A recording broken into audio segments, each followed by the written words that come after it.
बहुत पुरानी बात है। एक बहुत सुंदर नगरी के सामने दो भिक्षु अपने गुरुजी के साथ भिक्षा मांगते हुए गुजर रहे थे। तभी गुरुजी की नजर उस सुंदर नगरी पर पड़ी।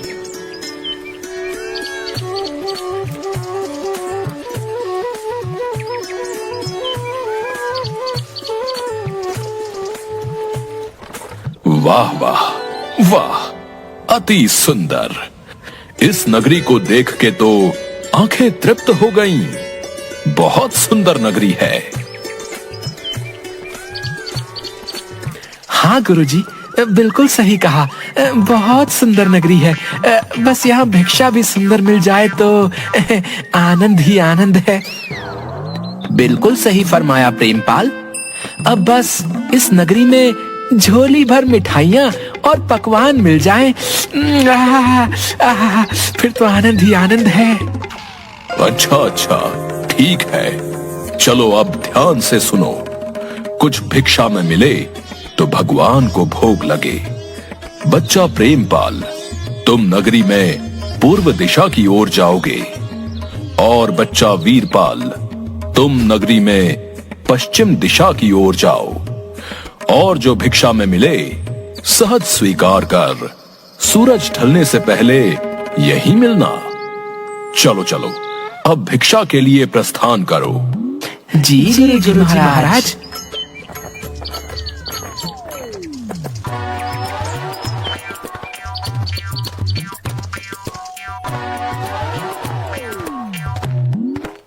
अरे वाह, चलो कोई तो दिखा।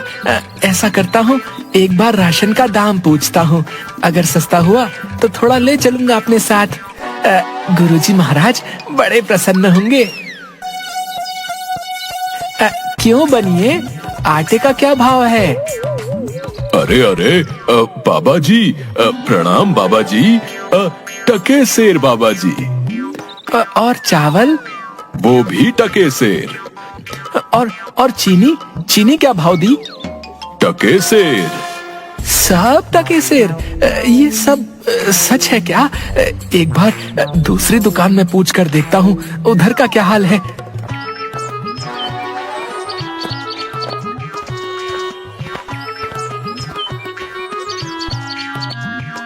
अरे बेटी, टमाटर कैसे दिए? टके सेर बाबा जी। और गोभी? टके सेर बाबा जी, ये भी टके सेर। और ये वाली? साधु महाराज, ये भी टके सेर दिया। अरे वाह वाह वाह, आनंद ही आनंद, सब टके सेर।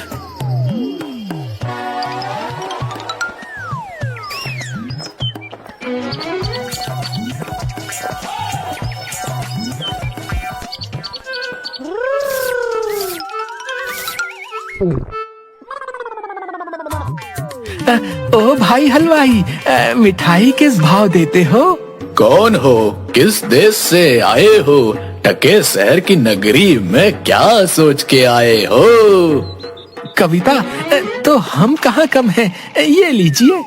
हम कहाँ से आएंगे भाई, अपना न कोई घर न कोई ठिकाना, जिधर शरण मिली उधर रात कटे, यही हम साधुओं का ठिकाना। अब जरा अपनी स्वादिष्ट मिठाई का मोल तो बताना। टके शहर बाबा, टके शहर, जो चाहो वो पाओ, मूल्य रहेगा टके शहर। ये क्या कहते हो हलवाई? सब टके सेर? सारी मिठाई टके सेर? वाह भाई वाह, नाम क्या है इस टके सेर की नगरी का हलवाई? बाबा अंधेर नगरी। वाह वाह भाई, अंधेर नगरी, चौपट राजा, टके सेर भाजी, टके सेर खाजा। तो बाबा कुछ लेना हो तो बताइएगा, क्या बंधवाऊं आपके लिए? बच्चा, मांगकर 5 पैसे लाया हूँ, सबकी मिठाई कर दो। हाँ,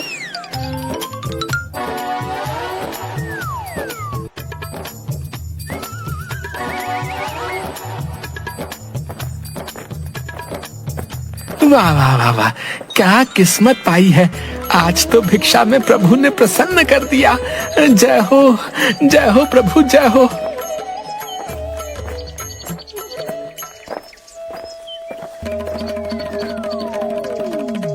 बच्चा वीरपाल, क्या भिक्षा लाए? गठरी तो बहुत भारी मालूम होती है। गुरुजी महाराज, 5 पैसे भिक्षा में मिले थे, उसी से गठरी भर मिठाई लाया हूँ। अरे बच्चा, 5 पैसे में गठरी भर मिठाई? ये कौन सी नगरी है? अंधेर नगरी, चौपट राजा, टके शेर भाजी, टके शेर खाजा।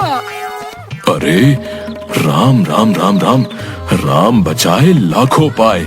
बच्चा, ऐसी नगरी में तो एक क्षण बिताना भी हमारे लिए उचित नहीं, जहां टके शेर भाजी और टके शेर खाजा बिकता है।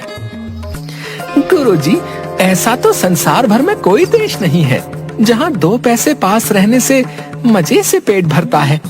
मैं तो इस नगरी को छोड़कर नहीं जाऊंगा। हाँ, देख बच्चा, पीछे पछताएगा।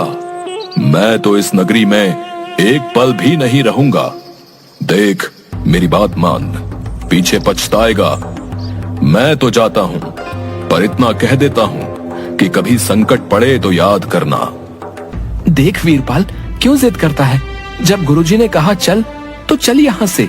यहाँ रुकना उचित नहीं। अरे जा जा चिपकू कहीं का, चिपका रहे अपने गुरुजी से। मैं तो इस नगरी में पेट भर खाऊंगा। तू भूखा भिक्षा मांग, मैं नहीं जाने वाला।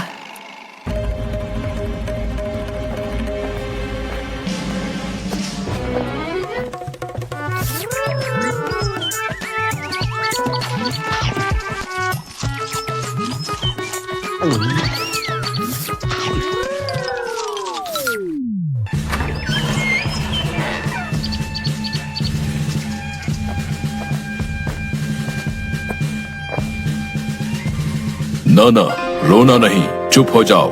बताओ बताओ, क्यों रो रहे हो? महाराज, कल्लू बनिए की दीवार गिर पड़ी, सो मेरी बकरी उसके नीचे दब के मर गई। दुहाई है महाराज, न्याय हो। बहुत बुरा हुआ।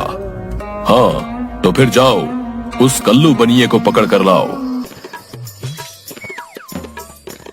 क्यों बनिए, ये कैसी दीवार बनवाई थी जो इसकी बकरी दब कर मर गई?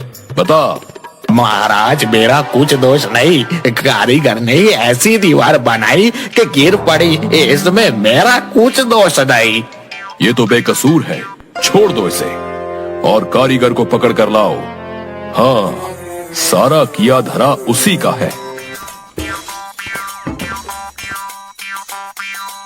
क्यों कारीगर, इसकी बकरी क्यों मर गई? महाराज, मेरा कोई कसूर नहीं, चूने वाले ने चूना ही ऐसा खराब बनाया कि दीवार गिर पड़ी। अच्छा, तो ये बात है। खैर, उस चूने वाले को बुलाओ। क्यों चूने वाले, तुमने कारीगर को खराब चूना क्यों दिया? बताओ, नहीं तो तुम्हारी खैर नहीं। महाराज, मेरा कुछ दोष नहीं। भिश्ती ने चूने में पानी ज्यादा डाल दिया, इसलिए चूना कमजोर हो गया होगा। हाँ।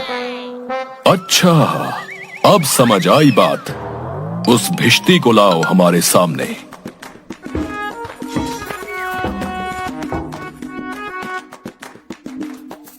क्यों भिश्ती, इतना पानी क्यों मिलाया तुमने कि इसकी दीवार गिर पड़ी और बकरी दबकर मर गई?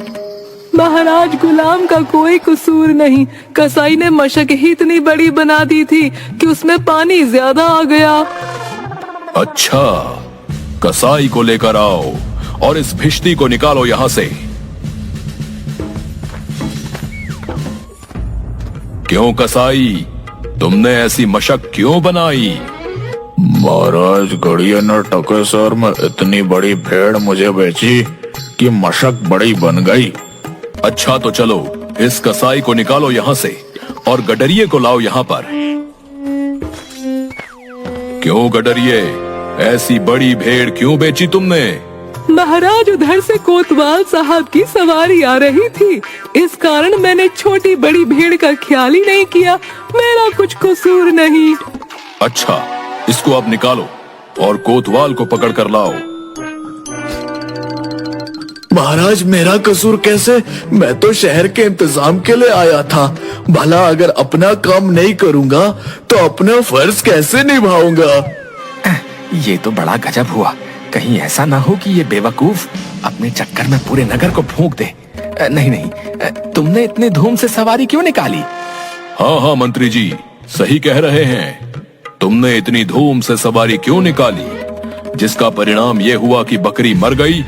लेकिन महाराज हम अब कुछ नहीं सुनना चाहते। ले जाओ इसे और फांसी पर चढ़ा दो।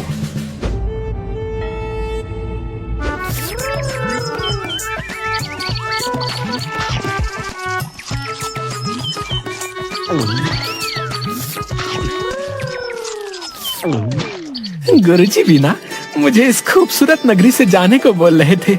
मानता हूँ कि नगरी कुछ कारणों के लिए अच्छी नहीं, लेकिन मुझ साधु का क्या? मुझे तो खाने को चाहिए और आराम करने को। वाह वाह वाह, लड्डू तो बहुत ही स्वादिष्ट है। कुछ ही दिन हुए हैं अभी नगरी में, कहीं मैं मोटा तो नहीं हो गया? तभी राजा के कुछ सिपाही वीरपाल को घेर लेते हैं। यही मोटा सही है। चल जरा चल, मिठाई खाकर खूब मोटा हो रहा है। आज मजा मिलेगा तुझे। अरे ये आफत कहाँ से आई? अरे भाई, मैंने तुम्हारा क्या बिगाड़ा है जो मुझे पकड़ते हो? आप तो बड़े मोटे हैं, इसलिए फांसी लगेगी आपको। हाँ, मोटा होने से फांसी? अरे अरे, ये कहाँ का न्याय है? अरे साधुओं से हंसी नहीं की जाती। बच्चा जाओ जाओ यहाँ से, मैंने भोजन कर लिया है, अब साधना का वक्त है, जाओ। साधना तो हम करवाएंगे। जब सूली पर चढ़ जाओगे तब पता चलेगा कि फांसी है या हंसी है। सीधी तरह चलते हो या घसीट कर ले जाएं। बात क्या है? एक साधु आदमी को बिना किसी बात के फांसी पर चढ़ाना चाहते हो? बात यह है कि कल कोतवाल को फांसी का हुक्म हुआ था, लेकिन जब फांसी देने को उसे ले गए तो फांसी का फंदा बड़ा निकला और हमारे कोतवाल साहब तो दुबले हैं। फिर हम लोगों ने महाराज से अर्ज किया। इस पर हुक्म हुआ कि एक मोटा आदमी पकड़कर फांसी दे दो, क्योंकि बकरी मरने के अपराध में किसी ना किसी को तो सजा मिलनी जरूरी है ना, नहीं तो सच्चा न्याय हो नहीं पाएगा। हे प्रभु, इस पापी पेट के चक्कर में मैंने गुरुजी की बात न मानी। हे बाप रे, मुझ बेकसूर को क्यों फांसी दे रहे हो? अरे भाइयों, कुछ तो धर्म का ख्याल करो। अरे मुझे छोड़ दो मुझे। मैंने गुरुजी का कहना क्यों नहीं माना? उसी का फल है। गुरुजी कहाँ हो? गुरुजी, मुझे अभी नहीं मरना गुरुजी।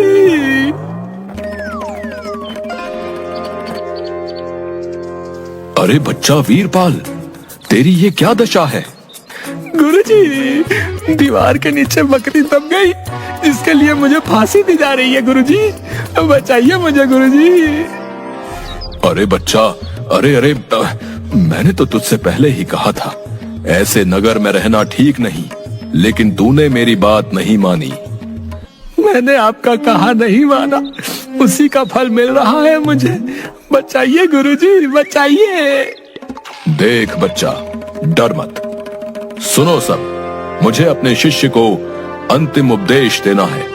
तुम लोग जरा किनारे हो जाओ। इसके बाद तुम जो कर रहे थे वो कर लेना। अब हटो पीछे। महाराज, हम पीछे हट जाते हैं, आप बेशक उपदेश दे सकते हैं।